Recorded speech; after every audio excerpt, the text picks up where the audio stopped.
Hello friends, welcome. In this video, I'm going to talk about the doctrine of eclipse. Now, earlier I had decided that I will explain the doctrine of eclipse in the introduction to fundamental rights video itself, but since that video extended for too long, I'm making a separate video on doctrine of eclipse so that it is convenient for you. Now, before we begin to inquire into the concept of doctrine of eclipse in polity, let me ask you a very simple question. What do you understand by eclipse, or where have you heard this term eclipse before? Now that's true. Eclipse in Hindi is called Grahan, and you would have heard either solar eclipse, Surya Grahan, or lunar eclipse, that is Chandra Grahan. Now, in an eclipse, that is, let's say solar eclipse or lunar eclipse, what happens in here that the moon comes between the sun and the earth, and you cannot see the sun from earth.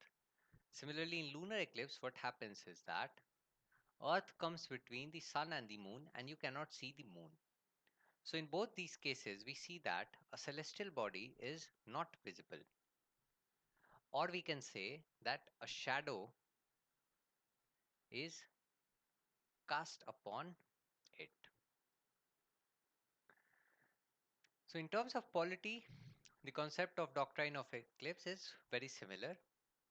Let's look into it. Now, this concept can owes its origin to two of these conditions, two of these interpretation by Supreme Court. Now, I've already discussed Article 13 in detail in the Introduction to Fundamental Right video, its clauses, but I'll just give you a quick recap here. 13.1 deals with pre-constitutional laws and 13.2 deals with post-constitutional laws.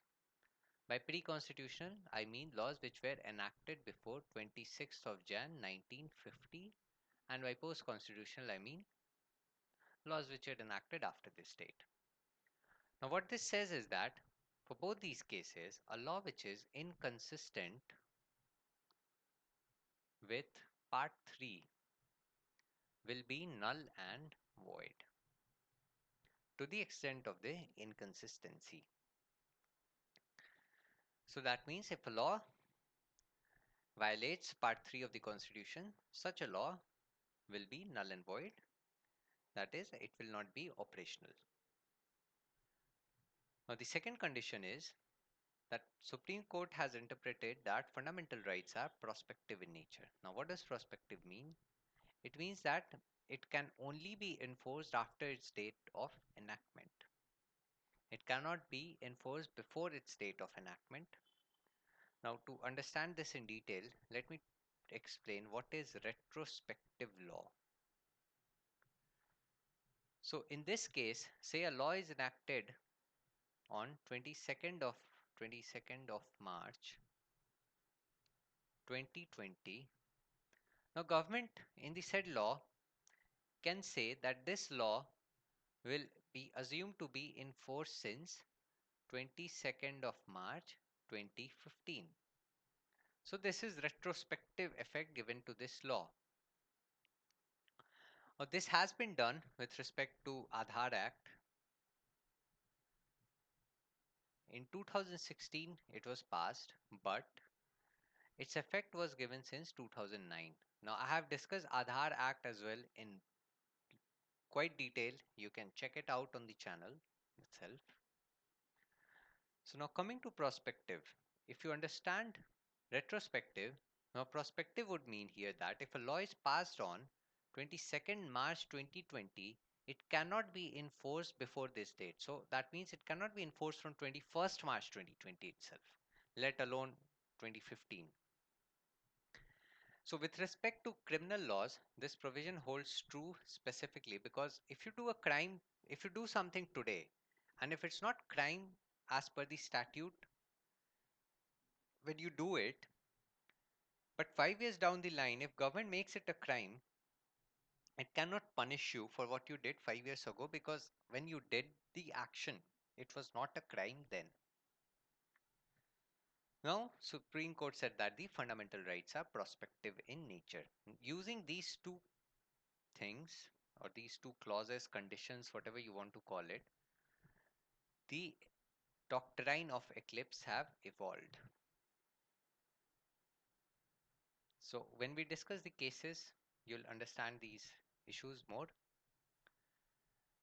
in detail.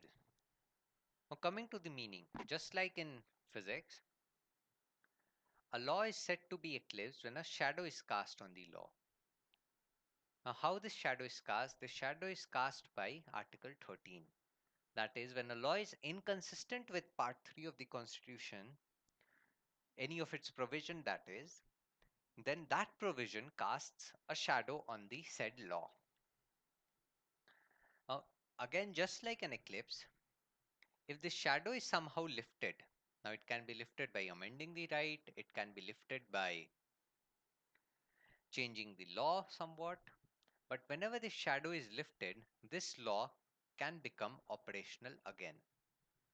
So when the shadow is cast, the law is null and void, or it is not operational. But once this shadow has been lifted, this law can become operational or it can become valid. So this is what doctrine of eclipse says or means. Now let's discuss its evolution with help of the cases. So the first one, Bikaji Narayan versus State of MP. This is where the Supreme Court finally stated that under Article 31, 13(1), pre-constitutional laws can be put under an eclipse. Now, what happened in this case was the Supreme Court, there was a petition in Supreme Court with respect to Motor Vehicle Amendment Act of 1948, which was done in Madhya Pradesh. This act was changed. It was changed with respect to, like earlier, the private transporter, they could have a license for a period of 3 to 5 years. Now, what government did in this law, what changes they brought was this period could be reduced by the government. Not only reduced, even the license that has been granted can be cancelled. Further, the government can cap the fare and the government can also enter this business of motor transport. So these were few of the amendments that were brought to the Motor Vehicle Act. Now this was a pre-constitutional act as it was enacted before the commencement of constitution. So we are dealing with Article 13(1). Now I have already told you that fundamental rights are prospective in nature. So whatever action was done based on this Amendment Act between 1948 and 1950, that is the commencement of the Constitution, that action is valid, that action is just. So, including the addition of this law in the statute. So, the court opined that we cannot remove this law in toto. So, this is a legal term used by judiciary, in toto, which means in totality in all spheres. So we cannot remove it in toto. We can only, if needed, put an eclipse on it after the commencement of the constitution. And why a eclipse was needed? Because it violates Article 19(1)(g), which deals with right to profession. Now, obviously, if say your license is cancelled or a cap on fare is put, you will not be able to make your livelihood as you want to. Further, you're running a business. A business means like you need profit. So a cap on fare will reduce your profit as well. Thus, it is violative of your right to profession. And hence, it could be put under an eclipse because it was violative of Article 19(1)(g). So this is how the doctrine of eclipse emerged. That is, when the said law violated Article 19(1)(g) of the Fundamental Rights, that is Part 3 of the Constitution, it could be put under an eclipse. Now, this eclipse was lifted because the government passed an amendment to Article 19, Clause 6, which puts reasonable restriction on Article 19(1)(g). So, the eclipse was not in place exactly, but the idea of eclipse came. I hope this is clear. I'll sum it up in few words. So, the amendment to Motor Vehicle Act in Madhya Pradesh was made. This amendment was done before the commencement of the constitution, and it was violative of Article 19(1)(g). Now, thus, such a law could be put under an eclipse as per the Supreme Court. And once the amendment to 19 clause 6 was done, that inserted a clause under reasonable restriction, that is public good, this eclipse was lifted from the law and the law became operational again. So, thus, the doctrine of eclipse in pre constitutional law was introduced. Now, later in 1959, in UP, a similar issue arose, but with respect to post constitutional law. So, now we are dealing with 13(2). Now, since post constitutional law will be void ab initio, ab initio means from its beginning or from its birth. Thus, there is no action done under it, and hence such a law cannot be put under an eclipse because such a law has been violated, has been violative of the constitution from the day of its inception. And hence Supreme Court in the Deep Chand case said that for post constitutional laws there could be no doctrine of eclipse because such a law is invalid from its inception itself. This was the view of court until 1959, that is, while pre-constitutional laws can be put under an eclipse, post-constitutional laws cannot be put under an eclipse because they are void ab initio.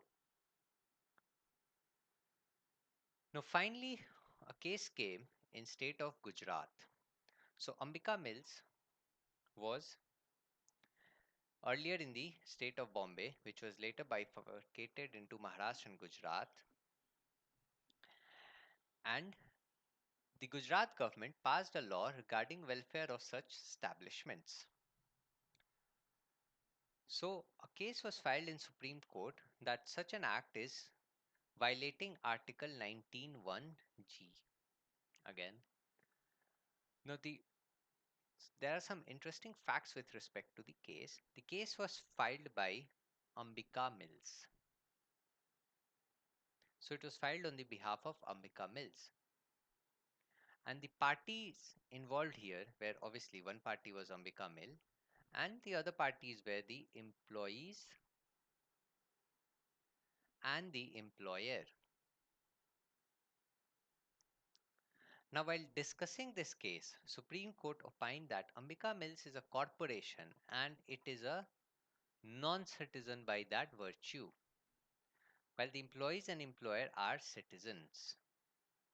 Supreme Court also said here that fundamental rights are not available to non-citizens while they are available to citizens. Now, if a law which violates Article 19(1)(g) is passed, it will only be put under an eclipse or it will only be declared null and void if it is inconsistent with the fundamental rights of the citizen. Fine. What about non-citizens? They don't have fundamental rights as per Supreme Court. So for them, the law passed by Gujarat Assembly was actually valid. it was not inconsistent with the fundamental rights because fundamental rights do not exist here. So thus this law could be partly put under an eclipse. That means its operationality with respect to citizens will be eclipsed while it will be operational for the corporations like Ambika Mills. And hence, in this case, Supreme Court gave the guideline that doctrine of eclipse can be applied on post-constitutional laws as well. Now later in some other subsequent cases, Supreme Court came with this three criteria with which they can judge if a law is to be put under an eclipse or not. First, if the law can be tweaked a little to make it consistent with the fundamental right. In that case, there is no need to remove the law and make a new law. You can just amend this law and make it operational or lift the eclipse. Second, if the fundamental rights can be amended to make the law operational again. And third, if the law is applicable on both citizens and non-citizens, then for citizens it will be under eclipse, while but for non-citizens it will not be under an eclipse because non-citizens here do not have fundamental rights. So now in the first condition, if the law is tweaked a little, fine, you remove the inconsistency and the eclipse is lifted.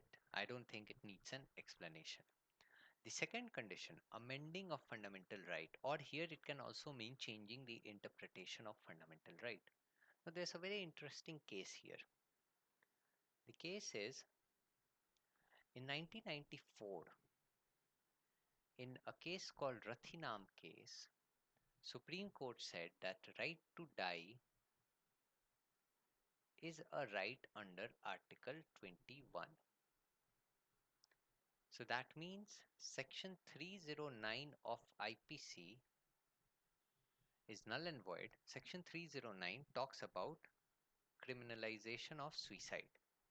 So if right to die is a fundamental right, then suicide becomes a fundamental right by itself.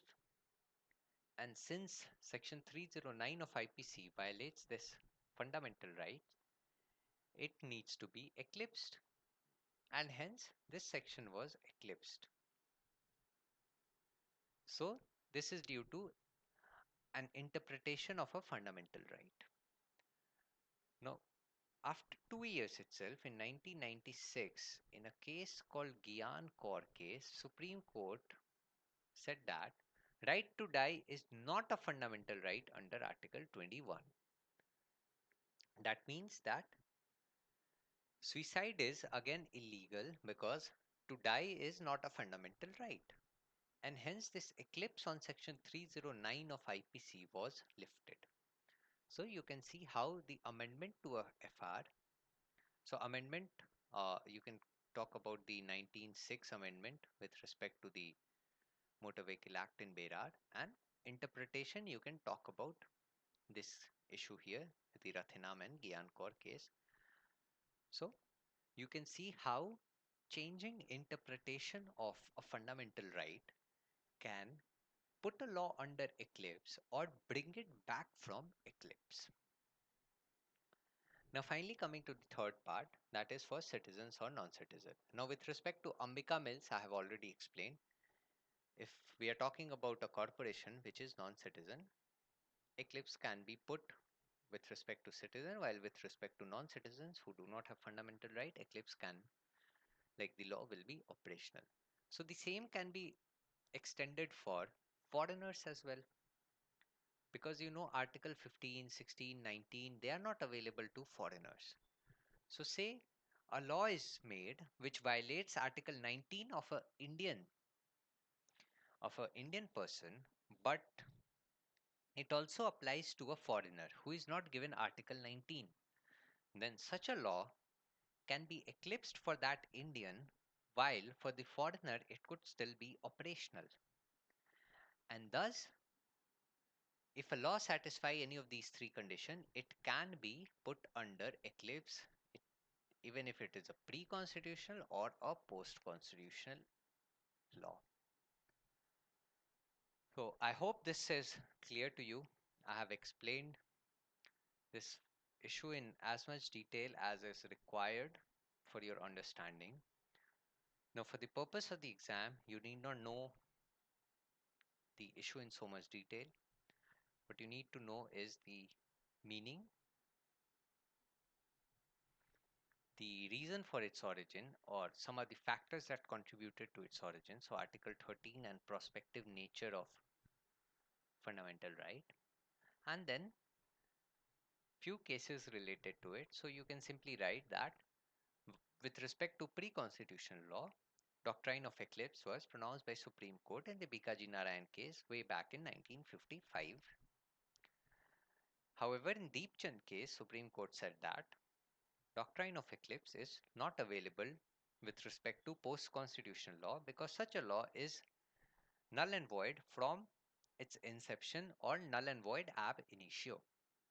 However, in 1974, Supreme Court changed its opinion and stated that the doctrine of eclipse can be applied on post-constitutional laws as well. Later, it gave these three conditions. You mentioned those three conditions if by amending or changing interpretation, or if by tweaking the law, or if the law is applied on both citizen and non-citizen, then the said law can be put under doctrine of eclipse. And hence, this is the current position applies to both pre and post constitutional laws. So this is it with respect to doctrine of eclipse. If you have any doubt, you can post it in the comment section and I will try to answer it as soon as possible. Now, thank you. Have a nice day.